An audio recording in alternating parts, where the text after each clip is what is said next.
The only guests to be invited back for a second time. There are trends in Pacific Asia travel, and who better to update us than Noor Ahmad Hamid, CEO of PATA, the Pacific Asia Travel Association. I want to find out what's trending in tourism. We're at the library at the stunningly stylish The Siam, and you are watching Trends.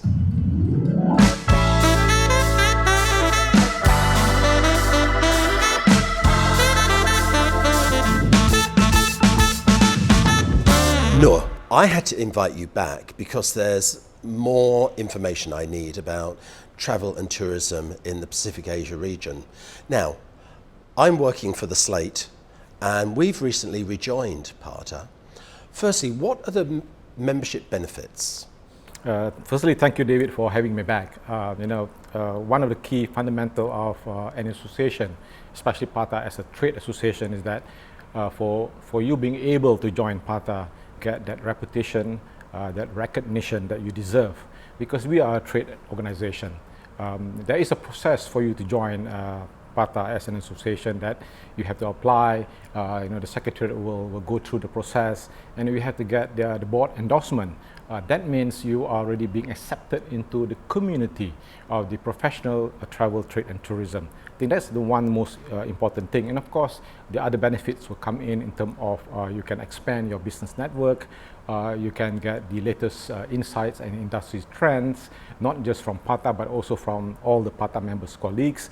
And I think we need to be thinking about PATA as a trade association where the members are suppliers. Hence, whether you are competing destinations, NTOs, you are competing hotels, hospitality companies, airline and whatnot. But when you become a PATA member, Slate become a PATA member, you instantaneously will have access to these competitors who are going to be your colleagues, and you can collaborate with them.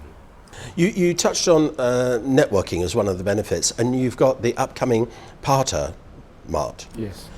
Tell us about that. Well, PATA Travel Mart has predominantly in the past been a trade show whereby almost for 48 years, whereby it's being hosted by destination.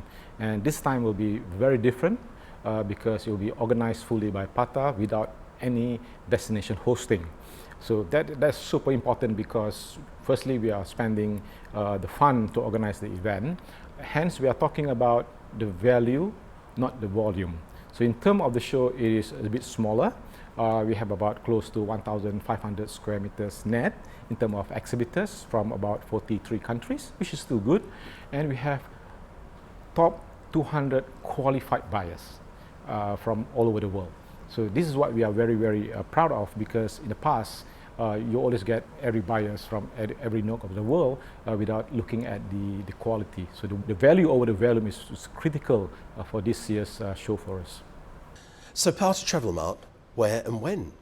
It will be from the 27th to the 29th of August at the Queen Sirikit National Convention Center, Bangkok. But not just Travel Mart, but we also will have varieties of activities, starting with the PATA Youth Symposium at Dusit Thani College.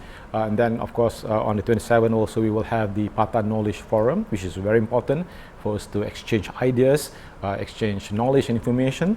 And then the trade show will be held over 2 days.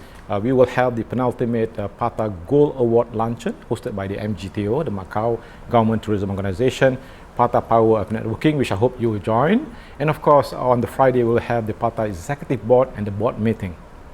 Fantastic. Sounds like a must-attend event. Yes, it's a full program the whole week. Now, Pacific Asia Travel Association, but you have members outside of the region going as far as the Americas and Europe. What does PATA membership mean to them? I think first and foremost, we need to remember that PATA has a very deep, long history. We've been registered under what we call the 501c, not-for-profit association, which is under the US federal law. So we are American-based association until today. The only difference is that the head office of PATA from San Francisco has been moved to Thailand, Bangkok, 25 years ago. That's in terms of the operation. So what it means for the members in Europe and North America in particular, with the head office of PATA is right smack in the center of Asia Pacific, we have better connection, we have better knowledge, we have better access to all the destination and suppliers for our members in the faraway land. That means they will have better access and better knowledge that they can expand to bring their customer into the Asia Pacific region. But more importantly, now that 72 years has passed from the PATA history, Asia Pacific region is also becoming a big outsourced market. More than 55% of outbound travel from Asia Pacific going to the rest of the world. Hence, that is also a good news, whether they are from the tour operators, airlines, suppliers, because not only you're bringing the tourists or visitors to Asia Pacific, you can also have that business vice versa. Airlines are publishing record profits for this year, so people are travelling. How does that translate to travel within the Asia Pacific region? What are we forecasting for this year? Well, I think one of the key forecasts made by IATA, which is the governing body for the air transport, has been saying that for 2024, the positive growth will be about 14% from the previous year. So in short, it will be said bullish. This is because of the high demand of travel and also the higher fares that they are enjoying at the moment. But more importantly, I think beyond those good positive numbers, I think we at PATA and also the airline and the aviation industry as a whole are also looking very closely at the air turbulence or the headwinds that you might have for the airline industry, from the increasing oil price, economic uncertainty, the geopolitical issues, shortage of manpower, in particular the high-skilled workers in the airline industry. So these are the challenges that we are facing.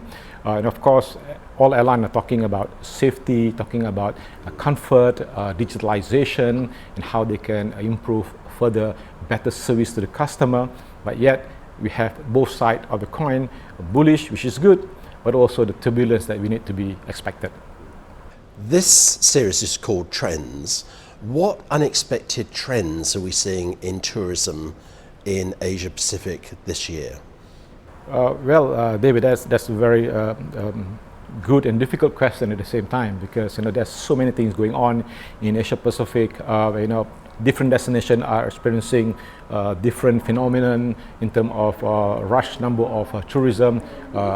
Many destinations are experiencing also what is happening in the West in particular with the overload of tourism. But a lot of destinations also still continue to talk about being sustainable and how they would diverse the number of tourists around. But I think my hope is that moving forward, perhaps a new element can be injected into the industry.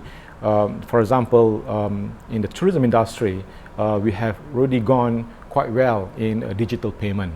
You can actually book your travel using your smartphones, your mobile device, and hopefully very near soon we're going to have maybe even a digital passport, so the people can travel only with your face and your phone. You don't need to have a passport. I think this is all possible.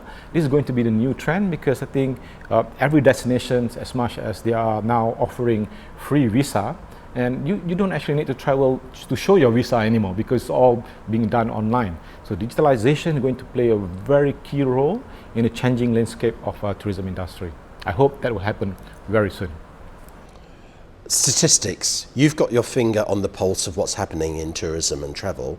Are there any statistics, trends that you can share with us from a statistical analysis of tourism this year? Yes, PATA has been collecting and curating enormous number of what we call the IVAs, the International Visitors Arrival, from more than 45 destinations around the Asia Pacific region.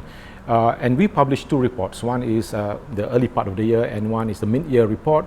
This is basically to check and look through whether these figures are getting into what we predicted earlier. The mid-year report that we have just published through a very vigorous study has confirmed that and reinforced that the number of international visitors arrival will continue to strengthen and grow. If we look back at 2019, there are about 682 million international visitors arrival into Asia Pacific region. And we predict that by next year, because when we do the prediction, we have 3 levels of prediction. One, what we call the medium prediction, in case everything's happen quite well as normal. One is what we call the severe prediction, if anything bad happen, or what mild, which is if things goes right. So in the medium prediction, the recovery for Asia Pacific overall will only happen in 2025, where we will have about 696 million arrival. That's more than 2019. But on the mild prediction, we will achieve almost 969 million by 2026. So that is a huge number, a huge increase. But again, there's a lot of factors that we have to take into account. But saying all these numbers to you with this big increase, I think most importantly we need to be mindful, because destinations are all talking about their new targets, bigger arrivals. Tourism is not just about bigger arrivals. Tourism is also about the carrying capacity, the responsible tourism that PATA has been advocating for a very long time. So I think this is a very interesting point, that the numbers is good, but we need to be mindful of what we are planning for the future. And what do you determine as responsible tourism?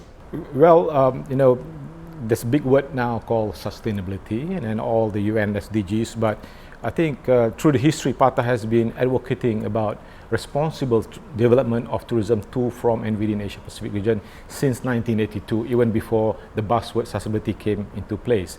So sustainability is in many forms, and especially these days, not just from the supplier point of view, whether your hotel is a sustainable hotel, whether your online is practicing all the sustainability activities, but more so even the travelers themselves. We have to act responsibly.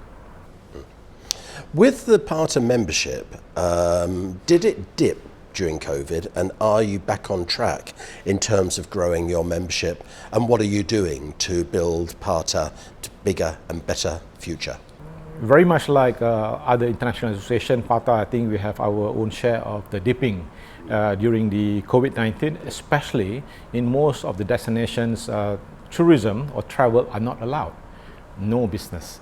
So a lot of companies has left PATA, but we are seeing the rush of the companies are rejoining. The highest rate of new members in PATA is actually rejoining membership.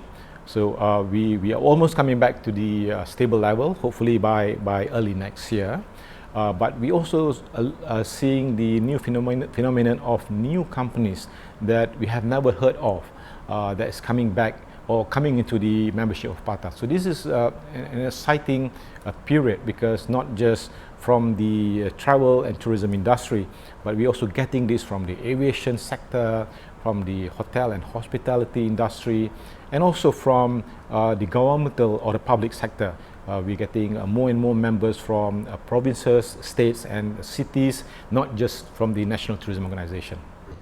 And PATA's also been engaging in the MICE sector as well. You were speaking at a recent TCEP, the Thailand Convention Exhibition Bureau event. I know that there are plans for a PATA event regionally touching on MICE. So is this a new area that you're looking to support and engage in? I wouldn't say this is a new area, because when we talk about travel can be for any purpose. Whether it's a leisure travel, faith tourism, adventure tourism, mountain tourism, there's hundreds of them. And I think MICE or business event tourism is just one element of it, which I think PATA have not been looking or emphasized before. But maybe because my past experience is very much into MICE, so that's very close to my heart.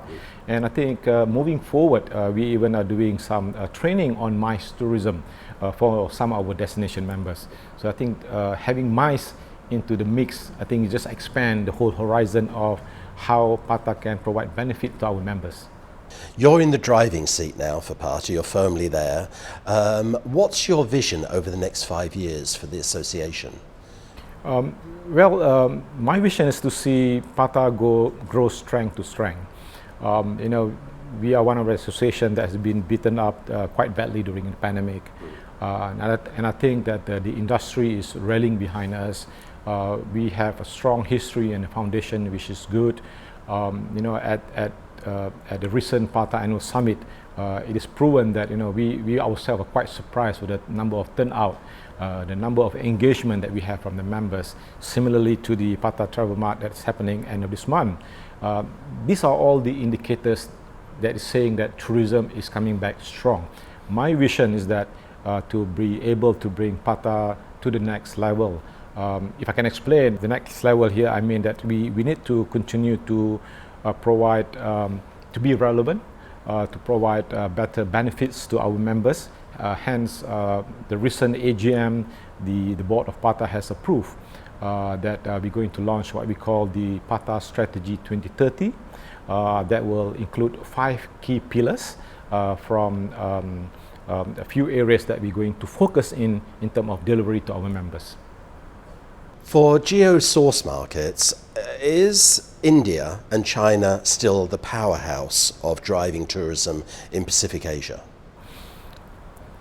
Well, I think I would agree to that statement to a certain extent for a few reasons. Obviously, China and India both have a huge population. They're very strong economically. There are huge access going out from China and India in terms of flight capacity that will continue to provide a huge number of visitors or outsourced market, not just within the Asia Pacific region but to the rest of the world. But having said that, I think as the economy in the whole of Asia Pacific are growing, even countries under the developing nation are getting stronger and having the access, people want to travel. So I think this is one of the phenomenon. I think just recently we are talking about how ASEAN collectively as an outsourced market is becoming a target to the European and North American market because they do travel a lot, they do travel abroad, and the propensity to travel is there, and the market has been definitely, the landscape has been changed dramatically. Are we seeing destination distress? People tired of coming back to the same destination? There was a trade show that I didn't attend this year, but I attended 10 years ago. And you get the statistics of the buyers. And when I attended, 71% expressed an interest in Asia Pacific. This year, 28%. So I was quite surprised by the reduced lack of interest in Asia Pacific from this global base of buyers attending this trade show. Do you see that? And are we getting people that are tired of coming to Asia and going elsewhere? I think there's two big differentiation about people getting tired to come Asia Pacific. Whether it's true or not, that's another point. But the other key factor is that is a trade show. Whether a trade show, even like PATA Travel Mart, are we able to bring new exhibitors, new players into the marketplace? And I think as we see it now, as a general feeling, a lot of the suppliers, in particular hotels, resorts, destinations, they are all pretty busy at the moment. So they don't go to trade shows. So you will see almost the same people there selling their product and services, and that maybe make that fatigue for the buyers to make the purchases, because you don't see new products, new services. This is a challenge on the organizing of a travel show in itself. But generally, with the numbers that I've mentioned to you earlier on, that is more than 696 million that we expect to come to Asia Pacific by next year. That shows that Asia Pacific is growing in terms of popularity. There are many new attractions, new destinations, and I think the trend of people visiting this area and region are going to just grow. Okay, so the challenge that we could face in the next 5 years that could hold back the development of tourism, could it be the geopolitical instability?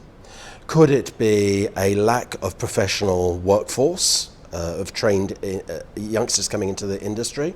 Or could it be destination capacity, where the growth is there, but the destinations do not have the hotels and infrastructure to support that growth? What do you see as a potential challenge? And we can talk about all the positives. What are the threats to growth?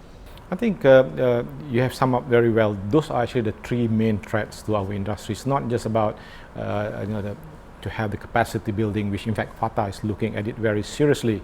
It's not just about bringing in the young people to the industry, but also retaining those that's already in the industry. We have lost a lot of human resources from the industry to other industry during the pandemic. People have gone digitalization, they have gone to do their own works, so they don't need to be part of the tourism industry. So that's been quite a big hit and a challenge for the industry to move forward. It's not happening in just one destination, but all around the world. This is not a phenomenon anymore. And I think moving forward, what more important is the challenges is very much within us. Can we provide the services? Can we provide the facilities? Can we provide the ease of travel? This is going to be very crucial. And at the same time, destination is not just about marketing and promoting your destination, but it's also how you manage the destination. This is going to be the huge challenge, because especially NTOs, they are very good in marketing. And the result of the good marketing now, we have the overload of tourism. So what do you do next? How do you disperse tourism? How do you try to encourage travelers to come to places on the different seasons? So seasonality of travelers is also playing important part for our future development. So is PATA engaging with NTOs to try and help find solutions and a better way forward so that we have sustainable growth and not over-tourism? Yes, it's not just the public sector, the NTOs, but the private sector also must play their role, because when people travel, you have your payment gateway, your hotels, your airline. This is all not controlled by the government. The government provide the facilitation in terms of free visa, good access, but then these are the repercussions that you will have from the ease of travel. You will have the bigger numbers, and how do you actually accommodate and how do you manage them? A couple of destinations in Europe had a public outcry against tourism. They're saying there's too many tourists coming to our destination, and the younger generation are quoting sustainability, global warming, and saying we want to cap and reduce tourism to our destination. Do you see that as an alarming, growing trend?